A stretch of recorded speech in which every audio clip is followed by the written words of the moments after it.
আদম আলাইহিস সালাম যখন কিয়ামতের দিন উঠবেন, আল্লাহ পাক তাকে বলবেন, হে আদম, তোমার সন্তানদের মধ্য থেকে জাহান্নামীদেরকে আলাদা করে দাও।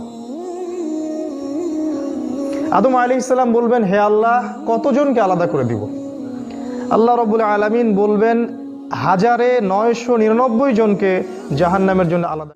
সূরাতুল আসর।